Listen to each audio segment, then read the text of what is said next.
ಮೊಳಕಾಲ್ಮೂರು ವಿಧಾನಸಭಾ ಕ್ಷೇತ್ರದ ತಳಕು ಹೋಬಳಿಯ ದೊಡ್ಡ ಉಳ್ಳಾರ್ತಿ ಗ್ರಾಮದಲ್ಲಿ ಶ್ರೀರಾಮನವಮಿ ಹಬ್ಬದ ಪ್ರಯುಕ್ತ ಸಂಭ್ರಮದ ವಾತಾವರಣ ನಿರ್ಮಾಣವಾಗಿತ್ತು.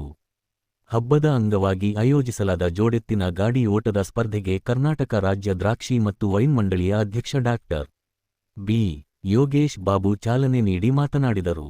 ಗ್ರಾಮೀಣ ಕ್ರೀಡೆಗಳನ್ನು ಉತ್ತೇಜಿಸುವುದು ಅತ್ಯಂತ ಅಗತ್ಯ ಎಂದು ಅವರು ತಿಳಿಸಿದರು. ಈ ಸ್ಪರ್ಧೆಯಲ್ಲಿ ಗ್ರಾಮಸ್ಥರು ಉತ್ಸಾಹದಿಂದ ಭಾಗವಹಿಸಿದ್ದು, ಪ್ರೇಕ್ಷಕರು ಕೂಡ ಹೆಚ್ಚಿನ ಸಂಖ್ಯೆಯಲ್ಲಿ ಸೇರಿ ಕಾರ್ಯಕ್ರಮಕ್ಕೆ ಮತ್ತಷ್ಟು ಕಳೆ ತಂದರು. ಕಾರ್ಯಕ್ರಮದಲ್ಲಿ ನವಾನಿತಾ, ಶಿವಲಿಂಗಪ್ಪ, ಕ್ಯಾಸಮುತ್ತಪ್ಪ, ಹರೀಶ್, ತಿಪ್ಪೇಸ್ವಾಮಿ, ಯಂಗಣ್ಣರೆಡ್ಡಿ, ಚಿತ್ತಯ್ಯ, ಪಾಲಮ್ಮ, ರಾಜಣ್ಣ, ಓಂಕಾರಪ್ಪ, ನಾಗರಾಜ, ರಾಜು, ನಿಂಗರಾಜು, ಬೋರಯ್ಯ, ಗೋಪಾಲ, ಮಂಜಣ್ಣ, ಓಬಳೇಶ, ಬೊಮ್ಮಲಿಂಗ, ನಿಂಗಪ್ಪ ಸೇರಿದಂತೆ ಅನೇಕರು ಉಪಸ್ಥಿತರಿದ್ದರು. ಉದ್ಘಾಟನಾ ಕಾರ್ಯಕ್ರಮ ಪ್ರಾರಂಭವಾಗಿದೆ. ಅದೇ ರೀತಿಯಾಗಿ ಅತಿಥಿಗಳು ಆಸನದಲ್ಲಿ ಕುಳಿತುಕೋಬೇಕಾಗಿ ತಮ್ಮಲ್ಲಿ ಪ್ರಾರ್ಥನೆ. ಈಗ ಸ್ವಾಗತ.